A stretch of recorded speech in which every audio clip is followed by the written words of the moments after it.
शांति। आज का प्रातः क्लास है 6 जनवरी 1962।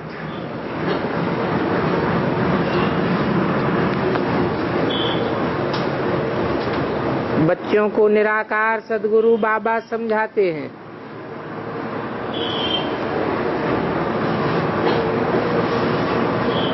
सदगुरु सदैव निराकारी स्टेज वाला ही है और सत्य अर्थात सच्चा है।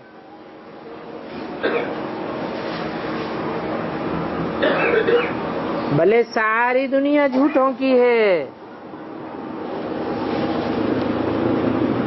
परंतु सदगुरु एक निराकार ओंकार ही है जो हम बच्चों को समझाते हैं। ऐसे तो यहाँ बहुत कहते हैं गुरु बाबा, परंतु गुरु और बाबा तो सिवाय परमपिता परमात्मा के कोई किसी को बोला ही नहीं जा सकता। गुरु तो होता ही है सदगति करने वाला, और बाबा उसको कहा जाता है जिसने जन्म दिया है। आजकल के कलयुगी गुरु को बाबा नहीं कह सकते,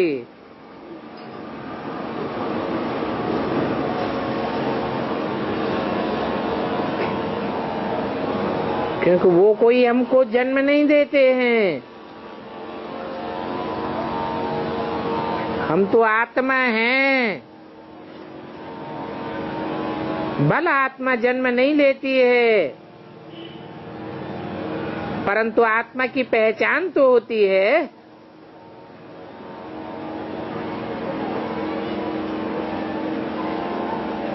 तो आजकल के गुरु लोग पहचान नहीं दे सकते आत्मा की। सिर्फ कहेंगे तुम आत्मा हो, हम आत्मा हैं, परंतु कौन सी विशेष आत्मा है ये रियलाइज नहीं करा सकते। अर्थात वो जन्म नहीं देते हैं। तो गुरु बाबा या साईं कहना गलत हो जाता है। गुरु को ही बाबा साईं कहते हैं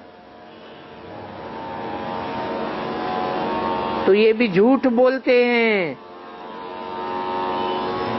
साईं अर्थात स्वामी,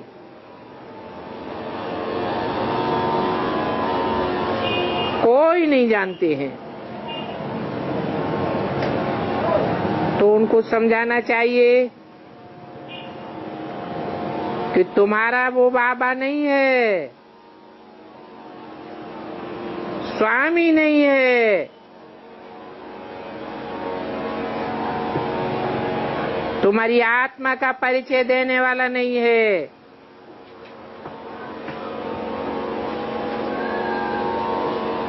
रूहानी बाबा को,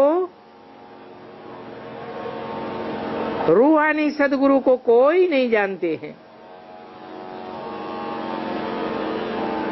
अभी तो शिव बाबा खुद बैठ समझाते हैं।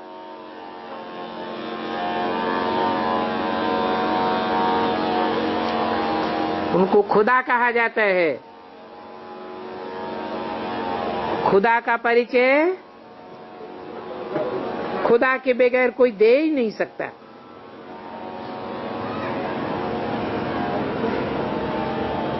तो वो झूठ बोलते हैं।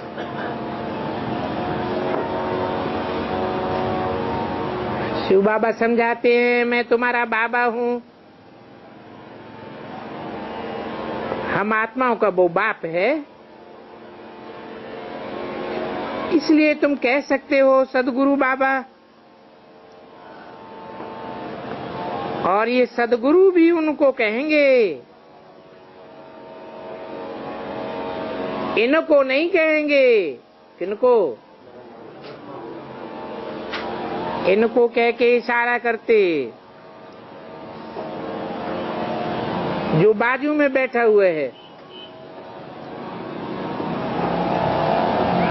ये हमारा बाप शिक्षक सदगुरु नहीं है, वो हमारा बाप सदगुरु शिक्षक है। बोलने वाला ब्रह्मा के तन में बैठा हुआ है,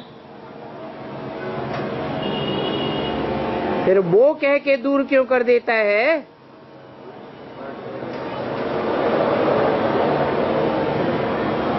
क्योंकि वो पाठ भविष्य में खुलने वाला है। और कोई को भल गुरु कहें, बाबा कहें, परंतु शिक्षक तो नहीं कहेंगे। जो शिक्षक अथवा टीचर होते हैं वो तो हिस्ट्री ज्योग्राफी सिखाते हैं, और सच्ची हिस्ट्री ज्योग्राफी क्या है वो तो कोई जानते ही नहीं। सारी दुनिया की हिस्ट्री ज्योग्राफी बताते हैं, बेहद की हिस्ट्री ज्योग्राफी सुनाते हैं। वो टीचर तो हद की सुनाते हैं, परंतु ये है बेहद की हिस्ट्री ज्योग्राफी। तो वो बेहद का बाप बच्चों को कहते हैं मन मना भव, अर्थात मेरे को याद करो। फिर कहते हैं मध्याजी भव, अर्थात विष्णुपुरी को याद करो। इसलिए निश्चय पत्र भी दिखाया है कि बरोबर शिव बाबा हमारा बाप भी है, टीचर भी है, सदगुरु भी है, और बरोबर बेहद का बाबा है, वो हम आत्माओं का बाप है।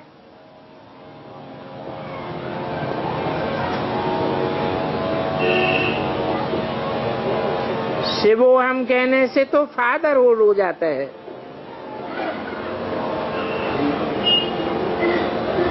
हम तो सब भाई भाई हैं, आत्मा आत्मा भाई भाई, एक बाप के बच्चे हैं। फिर अलग अलग धर्म में आने से क्रिश्चियंस, बौद्धी अलग अलग हो जाते हैं। अभी तो तुम आत्मा आत्मा भाई भाई हो, एक परमात्मा बाप की संतान हो, ये तुम्हारा शुद्ध संबंध है।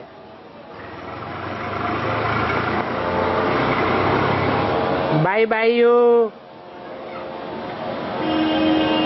ब्रह्मा की औलाद हो तो भाई बहन हो। भाई बहन क्रिमिनल असॉल्ट कर नहीं सकते, क्रिमिनल असॉल्ट करने वाले भाई बहन कहाँ ठहरे? तो अभी संपूर्ण चंद्रमा बनने के लिए पूरा योग लगाना है।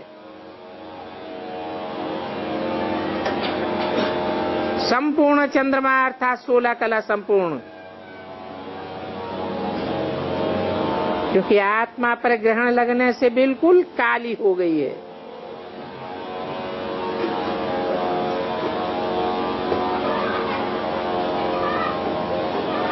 ग्रहण जब लगता है तो पहले थोड़ा थोड़ा, फिर आहिस्ता आहिस्ता बढ़ता जाता है। तो वो हमारी आत्मा में थोड़ी लाइट जाकर के रही है, जैसे चंद्रमा की कन्नी जाकर रहती है। जब पूरा ग्रहण लग जाता है तो अभी हमारी आत्मा में कन्नी जाकर के रही है। कहेंगे सारा दीवा बुझ नहीं गया है,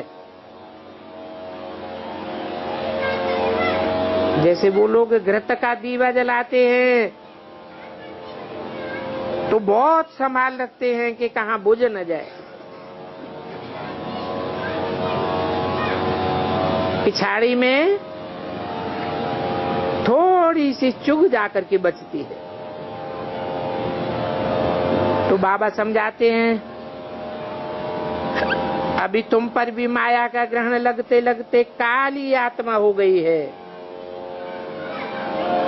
अभी थोड़ी सी कन्नी आकर के बची है।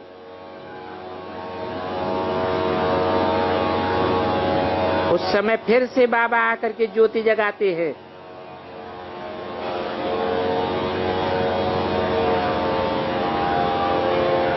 ज्योति बुझ नहीं जाती है तो फिर से माचिस की तीली जलाने की कोशिश करते हैं। बाबा ज्योति जगाते हैं, तुम्हारी ज्योति जग जाएगी, ये है तुम्हारी सच्ची सच्ची दीपमाला। नंबरवार दीपकों की माला है। सतयुग में तो सदैव दीपमाला ही होती है, यहाँ तो है घोर अंधियारा, और वहां नई दुनिया में होता है घोर सोजरा। ज्ञान से सोजरा हो जाता है और भक्ति से अंधियारा हो जाता है। इस समय सारी दुनिया में भक्ति का बहुत फैलाव है, ज्ञान तो जैसे कि है ही नहीं। तो इसको कहेंगे तमो प्रधान भक्ति, तमो प्रधान अंधियारा। ये कौन से युग में होता है? कलयुग में होता है। द्वापर में तमो प्रधान भक्ति नहीं कहेंगे। जैसे दुनिया की हर चीज चार अवस्थाओं से पसार होती है, तो भक्ति भी पहले पहले सतो प्रधान होती है, अभी भी चारी होती है,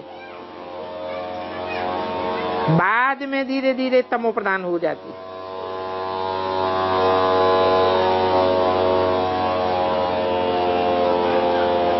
अभी फिर से सतयुग होगा। बाप आए हैं, बच्चों को मंत्र देते हैं कि मैं तुम्हारा सच्चा बाप हूँ, सच्चा सच्चा वर्षा देता हूँ, बाप भी हूँ, टीचर भी हूँ, सदगुरु भी हूँ। अभी तुमको माया पर जीत पाने का वशीकरण मंत्र देता हूँ, तो तुमको ये मंत्र मिलते हैं जिससे तुम माया पर जीत पा सकेंगे। ये माया भी बड़ी सर्वशक्तिवान है। आधा कल्प रावण का राज्य है। जब रावण का राज्य है तो सब माया की जंजीर में जकड़े हुए पड़े, माया की जंजीरों में जकड़े हुए पड़े हैं तो झूठ ही बोलते रहते। और जितना बड़ा महात्मा होगा उतनी बड़ी झूठ बोलता होगा।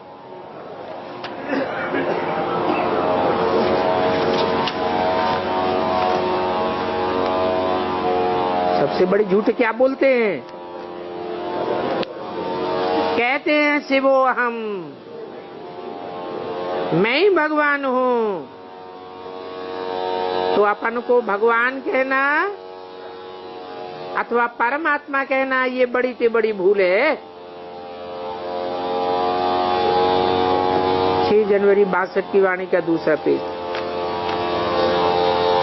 अभी तुमको इन गुरुओं को समझाना है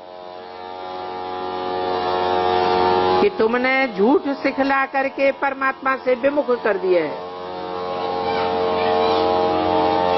विमुख किया है इसलिए अब तुम दुखी बन पड़े हो।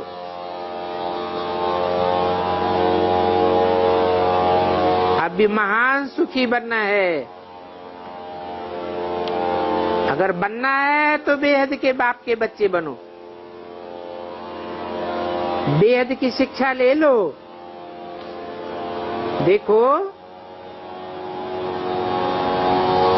तुम बच्चों का ये त्रिमूर्ति फ्लैग है। कौन सा फ्लैग है? त्रिमूर्ति का फ्लैग है।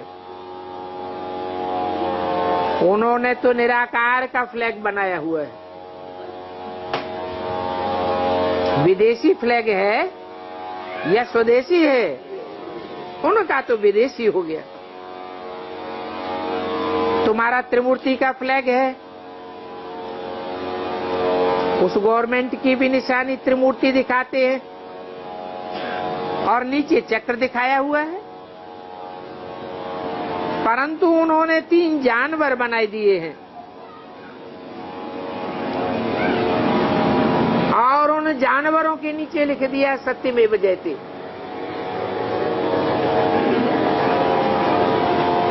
अब जानवर क्या जाने सत्य क्या होता है, झूठ क्या होता है।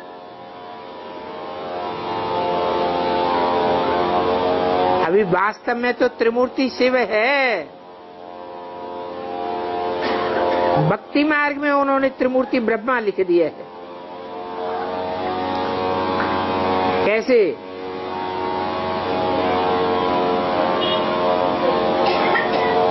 शास्त्रों में त्रिमूर्ति ब्रह्मा लिख दिया है तो जरूर ब्राह्मणों की दुनिया में शूटिंग भी हुई होगी।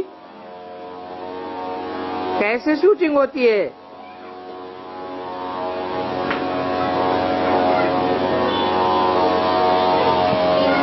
लिखना 2 प्रकार से होता है। एक तो अक्षरों में लिखना होता है, दूसरा चित्र बना करके लिखा जाता है। जैसे पहले पहाड़ों की गुफाओं में चित्र बनाए गए, बाद में उन चित्रों को देख करके शास्त्र तैयार हुए।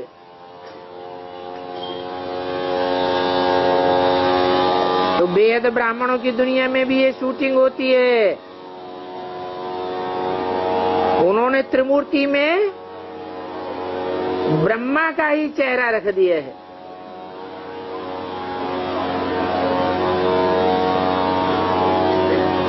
विष्णु का चेहरा और शंकर का चेहरा ध्यान से देखो, किसका चेहरा दिखाई पड़ेगा? हैं? ब्रह्मा का ही चेहरा देख रखा हुआ है। वास्तव में शिव तो है 3 मूर्तियों को रचने वाला, एक मूर्ति को रचने वाला नहीं है।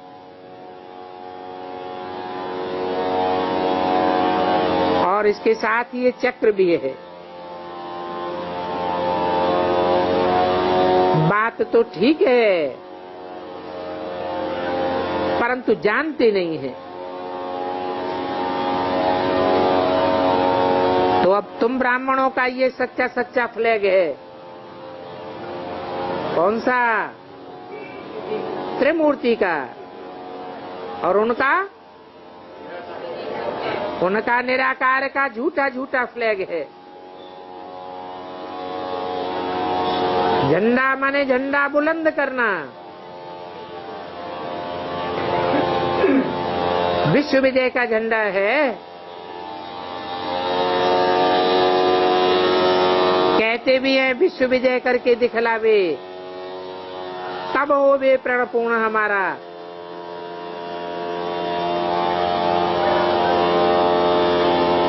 अब निराकार कैसे विश्व विजय करेगा? विश्व विजय करने वाले तो कोई साकार मूर्तियां चाहिए। तो ये त्रिमूर्ति का फ्लैग तुमको लगाना चाहिए। तुमको माने किनको है? अगर कहें ये तो ब्रह्मा के मुख से बोला, तो ब्रह्मा के मुख के सामने जो बैठे हुए थे उन्होंने त्रिमूर्ति का फ्लैग लगाया या निराकार का फ्लैग लगाया? इससे साबित होता है कि तुम कह करके इंट्रोड्यूस उनको नहीं किया गया। पांडव गवर्नमेंट का ये फ्लैग है। तुम पंडा के बच्चे हो। पंडा उनको कहा जाता है जो रास्ता बताते हैं। तुम्हारा ऊंचे से ऊंचे बेहद का पंडा है, तो तुम डरो मत। क्या कोई हैं जो त्रिमूर्ति का फ्लैग उतार देते हैं और निराकार का फ्लैग लगाए देते हैं? क्यों लगाए देते हैं? क्योंकि डरते हैं। बाप कहते हैं तुम डरो मत, तुमसे कोई भी कुछ नहीं कह सकते। ये जो दिखाते हैं जुए में द्रौपदी को हराया आदि, वास्तव में ये सब नॉनसेंस बातें हैं।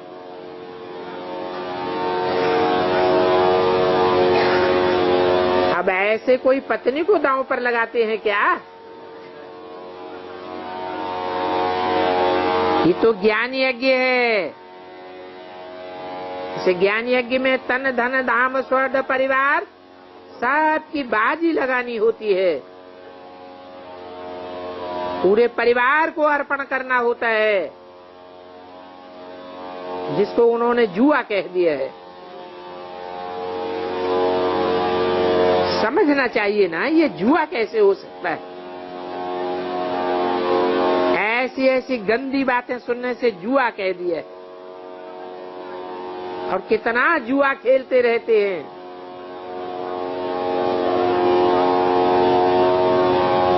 जुआ खेलने वाले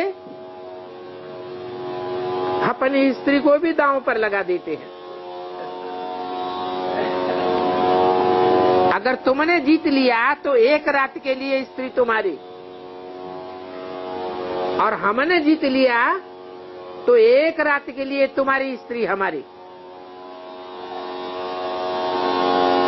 अब ये जुआ आदि कहां से सीखे?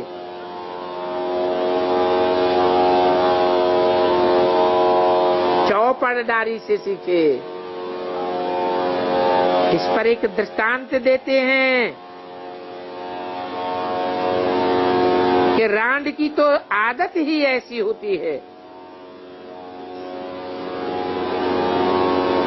रांड बनने पर कोई भी ना आए।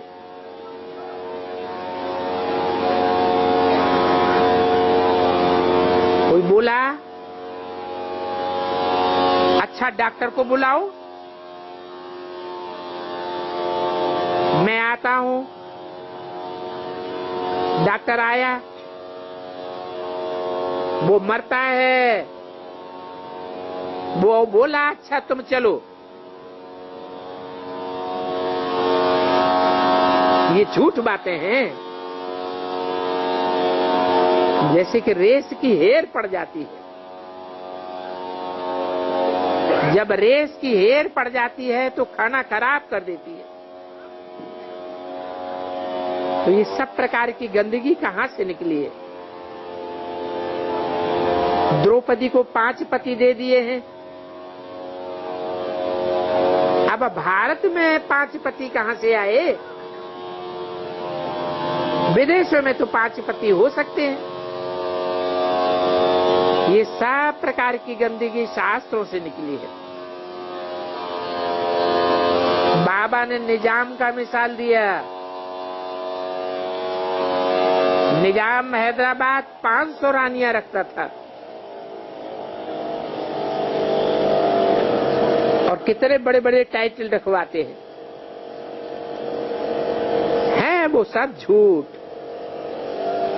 झूठा धंधा लगाए करके बैठे। पांव भी पड़ो, पैसा भी भरो और दुर्गति को भी पाओ। ऐसा झूठा धंधा है। इसलिए बाप अभी खबरदार करते हैं इन झूठे गुरुओं ने तुमको डुबो ही दिया है। अब इनके पांव पड़ने की दरकार नहीं है। बोलो, अब सबका मौत आया कि आया। उन गुरुओं को भी बोलो, तुम भी घोर अंधियारे में पड़े हो। अभी बाबा ने तो आकर हमको जगा दिया। हम तो अब नई दुनिया के लिए पुरुषार्थ कर रहे हैं। ये पुरानी दुनिया तो डूबी की डूबी। हमारे लिए श्री कृष्णपुरी की स्थापना हो रही है।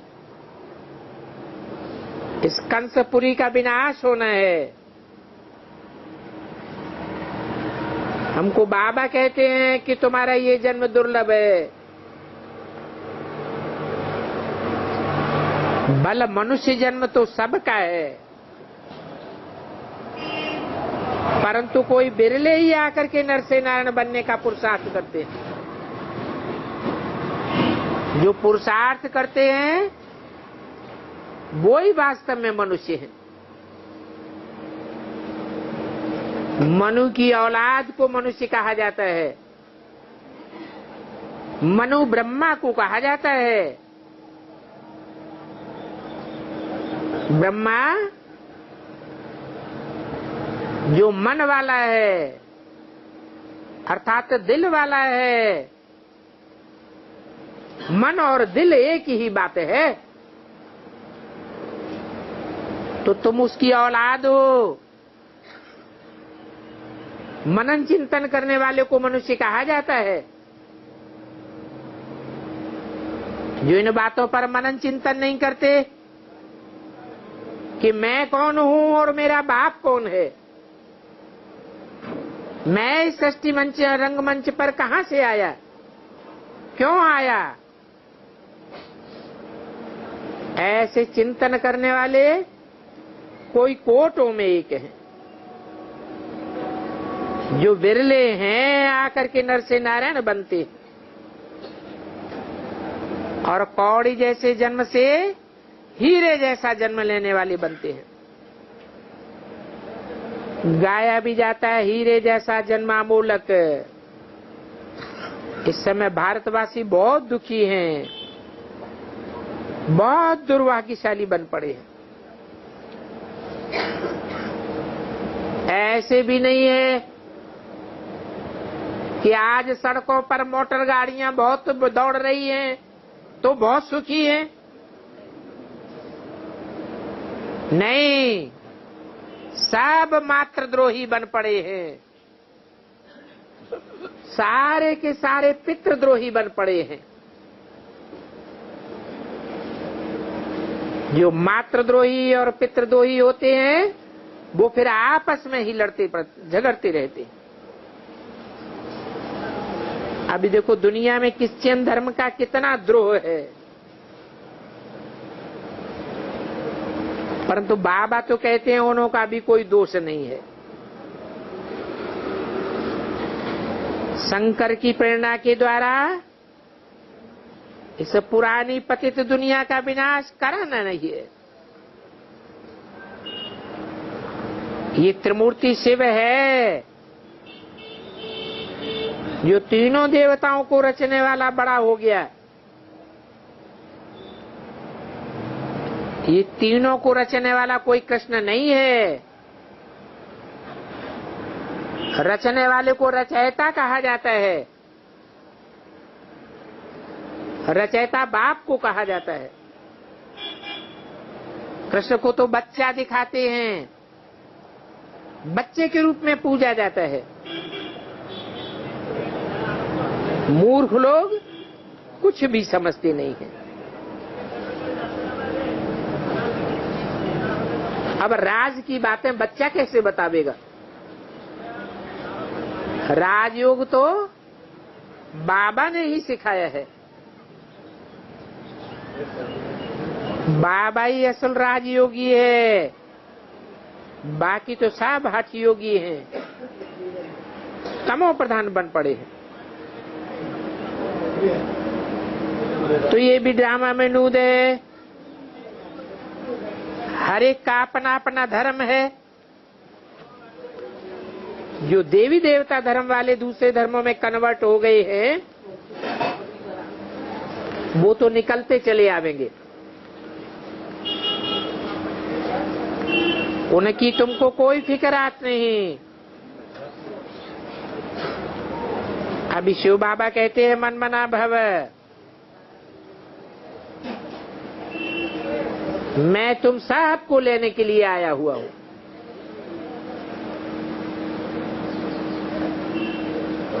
मेरे मन के संकल्पों में समा जावेंगे,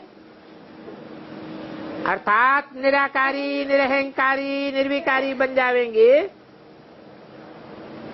तो तुम सब मेरे साथ आ जावेंगे। मैं तुम सबको लेने आया हूं। पंडा बन करके सबको ले जाऊंगा। मैं जाऊंगा तो मेरे पीछे पीछे पहले पहले ब्रह्मा विष्णु शंकर आवेंगे, फिर नंबरवार सभी आवेंगे।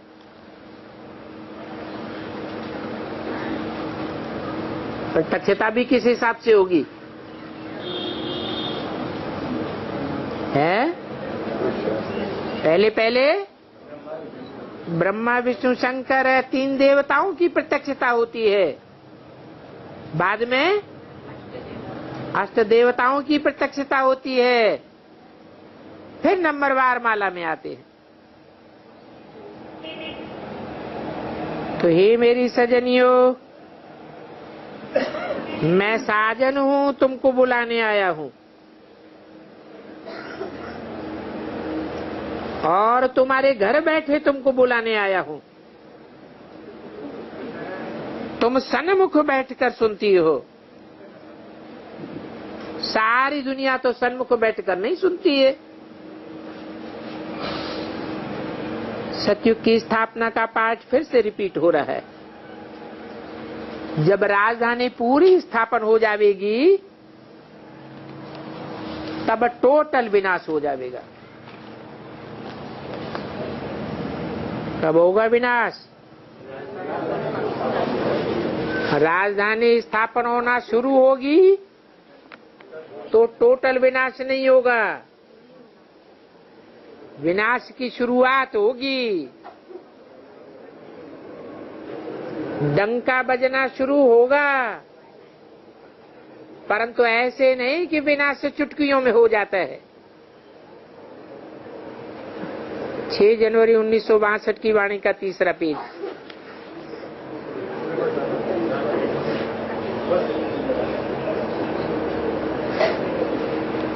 तो देखो, सारी दुनिया को जगाने के लिए ये उपद्रवादी होंगे। ये विनाश के अनेक प्रकार के उपद्रव हैं। नहीं तो मनुष्य जागेंगे कैसे? मनुष्य देखेंगे कैसा हाल होता है। ये धन और अनेक प्रकार के पदार्थ सब भस्म हो जाएंगे। महलमाड़ियां, अटारियां, मोटरें, कारें, बड़े बड़े हवाई जहाज, ये सब खलास होने लग पड़ेंगे। इसलिए गायन है, किसकी दबी रही धूल में, किसकी राजा खाए, किसकी ले गए चोटा, किसकी आग जलाए। सफल होगी उनकी जो खर्चे नाम धनी के,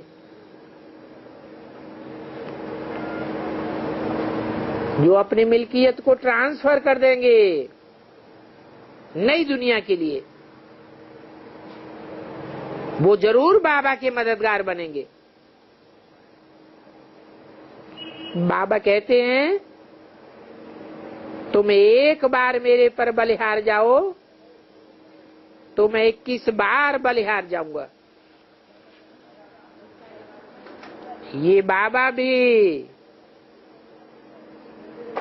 उस बाबा पर बलिहार गया ना। ये कौन सा उस बाबा है? है? यह बाबा माने कौन बाबा? ब्रह्मा बाबा। उस बाबा पर बल हारी गया, बिंदी बाबा पर। यज्ञ के आदि में जरूर कोई था जो ब्रह्मा को भी पढ़ाई पढ़ाता था, टीचर बन करके बैठता था। बाबा समझते थे ये तो बहुत ऊंचा नंबर माला में आवेंगे, तो ये बाबा भी उस पर बले हार गया। सारी धन मिल्कियत आदि उनको सौंप दी। गीता का भगवान था शिव बाबा, किस पर बले हार गया है? जो गीता का भगवान था, अर्थात ये गीता का भगवान नहीं था साकार में, जिसको तथाकथित ब्राह्मणों ने समझ लिया है कि गीता का साकार भगवान कौन? ब्रह्मा और कृष्ण। वास्तव में कृष्ण की आत्मा तो बच्चा बुद्धि आत्मा है, वो राजयोग नहीं सिखा सकती। उन शिव बाबा का बच्चा फिर ये कृष्ण है। कृष्ण कहो, ब्रह्मा कहो, बात एक ही है। रथ बच्चे का लेते हैं, इनका नाम ब्रह्मा रख देते हैं। ये पतित है कौन? ब्रह्मा। वो पावन ब्रह्मा है कौन? ये पतित है और वो पावन। कहाँ का वासी है? ये पतित इस दुनिया का वासी है और वो पावन कहाँ का वासी है? उस दुनिया का वासी है जो मनन चिंतन मंथन की दुनिया कही जाती है, जहाँ ये साकार पतित दुनिया भूल जाती है। हाँ, ये कहेंगे ये पावन होता जाता है, बीके भी पावन होते जाते हैं, ताकि सूक्ष्म पतन में जाकर के फरिश्ते बने। फिर भविष्य में मनुष्य से देवता बन जाएंगे। उस देवतापुरी का भी बाबा साक्षात्कार कराए देते हैं। अब ये सारी दुनिया बेसमझ है। जो बेसमझ होते हैं वो जरूर दिवाला निकालते हैं। बाबा कहते हैं मेरे द्वारा तुम सब कुछ जान जाओगे। क्या? इस ब्रह्मा के द्वारा सब कुछ नहीं जान जाएंगे। किसके द्वारा? मुझ बाप के पाठ के द्वारा सब कुछ जान जाएंगे। जो मैं जानता हूँ वो तुमको समझाता हूँ। इस एक ही समय में बाप, टीचर है, सदगुरु तीनों बनते हैं और एक ही बार ये कार्य करते हैं। ऐसे नहीं कि हर युग में आता हूँ। बाबा कहते हैं पहले मेरी गोद में आओ तो तुमको बच्चे का वर्षा मिल जाएगा। हिम्मते मर्दा मदद बाप। तो कोई बिरला ही बलि चढ़ते हैं, बिरले ही गोद में आकर बैठते हैं, कहते हैं बाबा मैं आपका ही हूँ, आपका ही हूँ, अर्थात आपकी हिम्मत पर चलूंगा। श्रीमत पर चलने से हम देवी देवता बन जाते हैं। बाप कहते हैं मैं अविनाशी ज्ञान सर्जन हूँ, मेरे बगैर कोई ये बीमारी मिटा नहीं सकता है। मैं सदगुरु हूँ जो तुमको सत्य मत देता हूँ, उसको श्रीमत कहा जाता है। बाकी कलयुगी गुरु उल्टी मत दे देते हैं, उल्टी मत दे करके और ही गिराए देते हैं। तो अभी शिव बाबा का हाथ पूरा पकड़ो। कौन सा हाथ? बुद्ध रूपी हाथ पूरा पकड़ो और उन गुरुओं का भी उद्धार करो। इन गुरुओं ने माताओं की बहुत निंदा की है। क्या निंदा की है? नारी नरक का द्वार है, सर्पिणी है, ऐसे इल्जाम लगा करके छोड़ के जंगलों में भाग जाते रहे।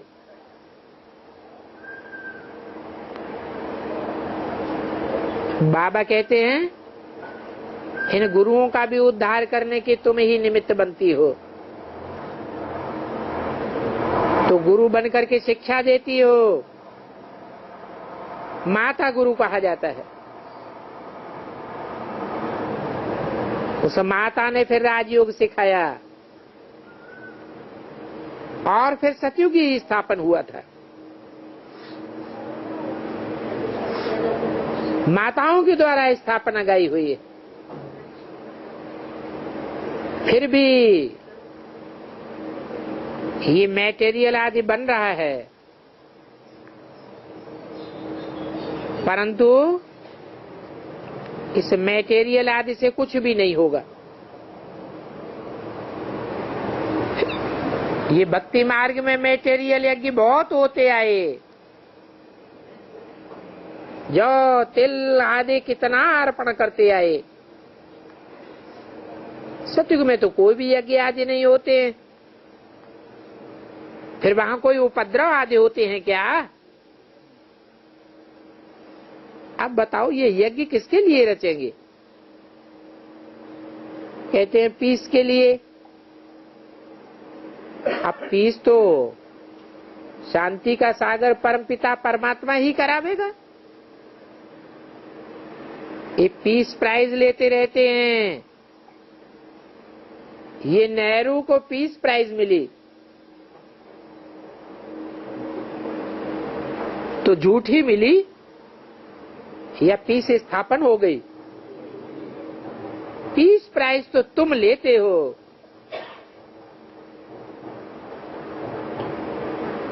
जो वहां कोई भी उपद्रव नहीं होगा। बैकुंठ का मालिक पाना तुमको मिलता है। ये कितनी बड़ी प्राइज है। बाबा ने बैकुंठ का साक्षात्कार भी कराया। कितना बड़ा खजाना है। तो ऐसे बाबा को कितना याद करना चाहिए। कहते हैं श्वासों श्वास याद करो। तो ये कलह कलह से मिटे सब तन के और तुम जीवन मुक्त पद पा जाओ।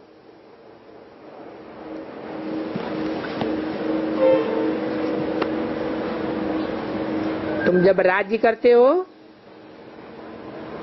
तो वहां ये फ्लैग आदि नहीं रहते हैं। अभी तो लक्ष्मी नारायण को तख्त पर बैठना है।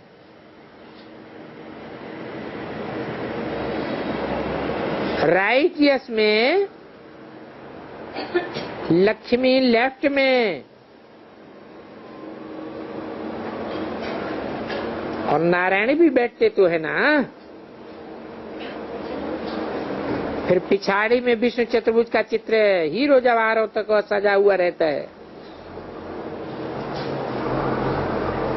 इनके दो रूप हैं जो राज्य करते हैं। किसके?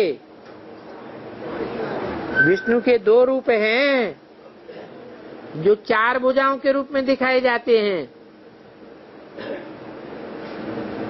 कृष्ण के साथ राधा अर्थात लक्ष्मी नारायण और राम के साथ सीता। वो तो जड़ चित्र बने रहते हैं। उन जड़ चित्रों को देखकर समझते हैं कि हम विष्णु कुल के हैं।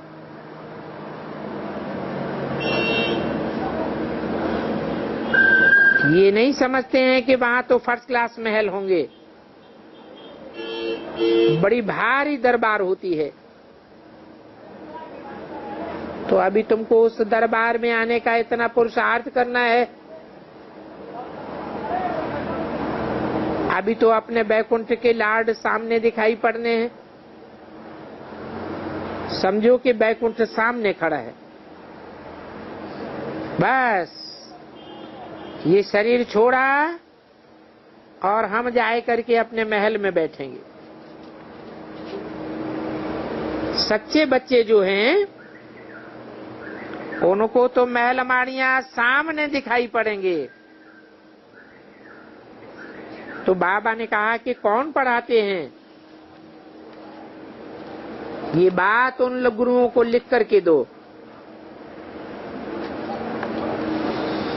अब निश्चय नहीं होगा तो क्या लिख करके देंगे। निश्चय बुद्धि विजयते कहा जाता है। 662 की वाणी का 4था पेज। बच्चे एक कान से सुन करके दूसरे कान से निकाल देते हैं। जो निश्चय बिगड़ बैठने वाले हैं उनको लिखो। तुम वाइब्रेशन खराब करते रहते हो। अनिश्चय बुद्धियों के साथ में बैठने से वाइब्रेशन खराब हो जाता है, क्योंकि उनकी तो बुद्धि बाहर की दुनिया में भटकती रहती है, तो वाइब्रेशन को तोड़ते रहते हैं। हम तो अभी राजयोग के लिए तपस्या कर रहे हैं, परंतु राजयोग क्या है इसका भी अर्थ कोई समझते नहीं है। ये कहते हैं ये भी धन के पिछाड़ी पड़ते हैं। अरे धन से तो मनुष्य सुखी बनते हैं। ये धन कोई माया नहीं है। माया तो अलग चीज है। हमारे और सन्यासियों के ज्ञान में बहुत फर्क है। वो धन संपत्ति को माया समझते हैं। अभी बाप तो कहते हैं कि पीस और प्रॉस्पेरिटी होगी तो धन संपत्ति बहुत हो जाएगी। धन संपत्ति होगी तो तन भी सुखी होगा।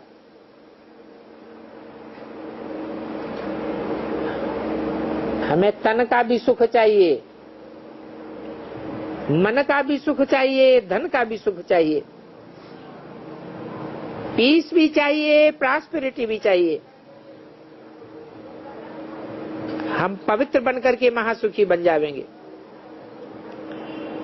कि सहज राजयोग सीखने से हम हीरे जैसा बन जाते हैं। अभी तो मौत सामने खड़ा है। तो बाबा कहते हैं सब कुछ नई दुनिया के लिए ट्रांसफर कर दो। ये भी बताओ हम कोई से कुछ लेते नहीं है।